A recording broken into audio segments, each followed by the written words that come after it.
Wright. Thank you, Mr Deputy President. I rise to speak about the Crimes Legislation Amendment, Powers, Offences and Other Measures Bill 2015. This is a large and complex bill. It amends 14 separate acts and contains 17 separate schedules of amendments, and it raises serious concerns for the legal profession, state and territory prosecutors and, indeed, the Australian Greens. These concerns stem from the fact that this bill undermines a number of established common law principles which have evolved to protect against unjustified or disproportionate intrusion into individual rights. It's also an example of an increasingly ad hoc approach to criminal law reform by the Commonwealth Government that threatens the progression towards uniform criminal law across Australia. Having uniform criminal law in Australia is desirable because it makes it easier to understand, administer, prosecute and defend in criminal matters, no matter what geographical jurisdiction is involved. In addition, having uniform concepts or definitions also assists where a case may involve a mixture of federal and state or territory law. As is very clear from the many debates we've been involved in the last few years, the Australian Greens are not prepared to give the government a blank cheque when it comes to amending the criminal law. The Australian Greens consider that it is of paramount importance that laws with far-reaching implications are subject to rigorous scrutiny to ensure that they are necessary, that is, there are no other laws which already do the same job, that they're effective, that is, that they will actually work, and also that they are proportionate in terms of their impact on individual rights. The kinds of laws that require this kind of scrutiny have significant effects on people's lives. They impose criminal sanctions, in some cases they restrict liberty, or they take away existing traditional common law privileges. So this particular bill seeks to make changes to some fundamental features of our criminal law, from the mental element, which is usually required if someone is to be considered criminally liable, to the court's discretion to impose appropriate sentences and the sharing of information between prosecutors. Unfortunately, these changes are being advanced without adequate consideration of whether they are necessary, effective or proportionate, and without the support of the states and territories and other relevant stakeholders such as the Law Council of Australia. For these reasons, the Australian Greens have recommended that the bill not be passed in its current form, and we will be moving amendments to remove the most concerning features of the bill, which are in Schedules 5 and 6. It's not possible to outline in detail each of the 17 schedules of this bill, so I'll focus my comments on 3 schedules, one that we believe is particularly worthy of support, and the other 2, Schedules 5 and 6, that we simply cannot agree with. So let's look first at Schedule 4, which is the forced marriage changes. And the Australian Greens firmly believe that Schedule 4 is to be commended and should be supported. This schedule does relate to forced marriage.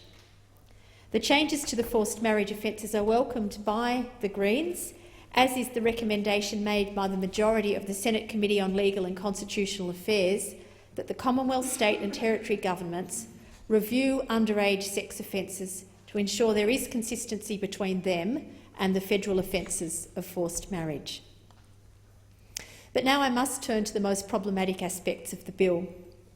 These are inserting the concept of being knowingly concerned in the commission of an offence as an additional form of secondary criminal liability in Schedule 5, and the introduction of mandatory minimum sentences of 5 years imprisonment for firearm trafficking offences in Schedule 6. Both of these features of the bill have been strongly criticised by a number of individuals and organisations who have made submissions to the Senate Legal and Constitutional Affairs Committee's inquiry into the bill, including the Australian Human Rights Commission, the Law Council of Australia and Australian Lawyers for Human Rights. These features of the bill were also subject to rigorous and concerned scrutiny by the Parliamentary Joint Committee on Human Rights in its 22nd report of the 44th Parliament. In its report, the Parliamentary Joint Committee on Human Rights found that the mandatory sentencing amendments proposed in Schedule 6 of the bill were, quotes, likely to be incompatible with the right to a fair trial and the right not to be arbitrarily detained. Mandatory sentencing provisions have long been shown to be ineffective and unfair, and for this reason the Australian Greens have always opposed them whenever governments of any persuasion have sought to introduce them in what is usually a populist bid to look like they're being tough on crime. This particular coalition government has repeatedly attempted to introduce mandatory penalties for firearm trafficking, removing the time-honoured role for judges to exercise discretion and judgment by taking into account the particular circumstances surrounding a particular offence and offender. There is absolutely no evidence that mandatory sentencing reduces crime, but there is much evidence that it can lead to manifest injustice. Despite strong criticism from criminology experts, members of the judiciary, the legal profession and the Australian Human Rights Commission, this government remains determined to remove the court's power to impose a penalty that fits the crime, even though all the evidence suggests that this does not actually add anything to crime prevention. Indeed, the Attorney-General's own department has confirmed that it's not aware of any cases at all, where the current sentences for trafficking of firearm or firearm parts have been insufficient. So why is it necessary?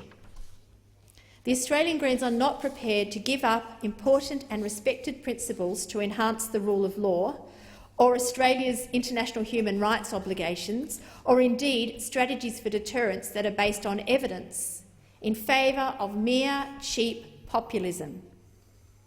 If the government is serious about preventing trafficking in firearms, and it should start by implementing the considered recommendations of the Legal and Constitutional Affairs References Committee's inquiry into illicit guns in Australia, which I chaired and which reported earlier this year. For these reasons, the Australian Greens will be moving an amendment to remove Schedule 6 from the bill. I'll turn now to Schedule 5, which seeks to amend the Criminal Code to increase liability for an offence if a person was knowingly concerned in the commission of an offence, by inserting that new concept into Section 11.2 of the Criminal Code.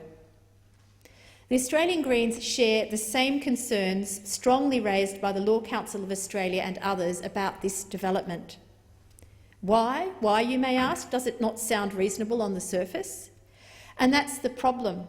This essentially introduces a new form of extended criminal liability into the Commonwealth Criminal Code without certainty or clarity about what the concept really means. There is already an extensive secondary liability regime under the Criminal Code. And this existing regime already makes it an offence to aid and abet or conspire with another to commit an offence. The Australian courts are already intimately acquainted with the concept of aid, abet or conspire. Some say it's a gold standard for secondary liability. This additional concept of knowingly concerned, was specifically considered and rejected as a form of secondary liability when the Criminal Code was being developed. It's an amorphous concept, more vague and open-ended than the traditional formula of aid, abet, counsel or procure, as was pointed out by those who drafted the current Criminal Code. They rejected this addition at the time because they thought it would add little in substance and is more open-ended, and preferred the terms aid, abet, counsel or procure because they are well understood in criminal codes across the country and within common law jurisdictions. It's bemusing to me that the Attorney-General is now turning his back on this accepted wisdom to introduce another category of criminal liability, particularly in the context of a rapid expansion of the type of conduct that now constitutes a criminal offence under the Code. The Australian Greens support efforts to ensure our criminal law is responsive to new forms of criminal activity and effective in terms of deterring and prosecuting crime. We do have to respond in a timely and effective way to changes in criminal behaviour. But we also know that while it may seem a cheap and easy option to continually expand the parameters of the criminal law, it doesn't guarantee strong crime prevention results. It may look like something is being done, it doesn't necessarily work. And this is particularly true when changes are made to the criminal law that make it difficult for police, prosecutors, juries and the community to understand what is and what is not an offence. Introducing vague and complex concepts such as knowingly concerned that move further and further away from the traditional elements of a criminal offence make it harder, not easier, to gather evidence and successfully prosecute those involved in criminal activity. The Law Council has asked the pertinent question: what does the addition of knowingly concerned really add to the criminal code? For example, would a journalist who goes undercover to observe the actions of a particular group in order to write a story about them and sees them commit offences, would they be knowingly concerned in the commission of an offence?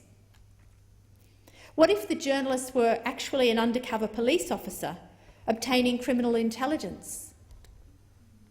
What about a situation where family members give comfort to an aged and terminally ill parent who takes a suicide pill? Could the family members then be considered to have been knowingly concerned in the suicide? Now, I'll be asking the Attorney-General these questions in the committee stage of this debate, and I guarantee that the response I will get from the Attorney-General, which is the response that I always get when I ask questions where the drafting of the Act is amorphous and unclear and uncertain, which is highly undesirable when you're setting up a criminal regime and people have a right to know what is and what is not an offence. The response I will get from the Attorney-General will be, Senator Wright, I don't deal in hypotheticals. The problem is we keep getting legislation proposed to us where it is not clear what the limits of the offences are. And it means that Australian citizens cannot go about their lives with the certainty that they are or they are not committing a criminal offence. There's also a conceptual problem here.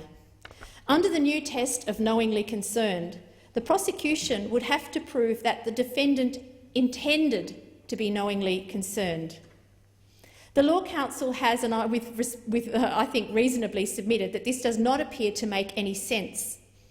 It also begs the question, if the prosecution has evidence that a person intended to be knowingly concerned in the commission of the offence, for example, evidence that they intentionally participated in the planning of the offence, why couldn't they be then prosecuted under an existing category of criminal liability, such as conspiracy or aiding and abetting? From a human rights and rule of law perspective, we should always set a high hurdle of necessity before sweeping new forms of criminal liability are introduced. In this particular case, legal commentators agree the government has not come even close to justifying why we need this new concept, this brand new concept of knowingly concerned, or what it would actually add in practical terms to the existing extended liability provisions in the Criminal Code. So for these reasons, the Australian Greens do not support changes to introduce the concept of knowingly concerned into the Criminal Code as a general principle of criminal responsibility. And for this reason, in addition to amending the bill to remove the mandatory sentencing provisions, I will be moving an amendment to remove Schedule 5 from the bill.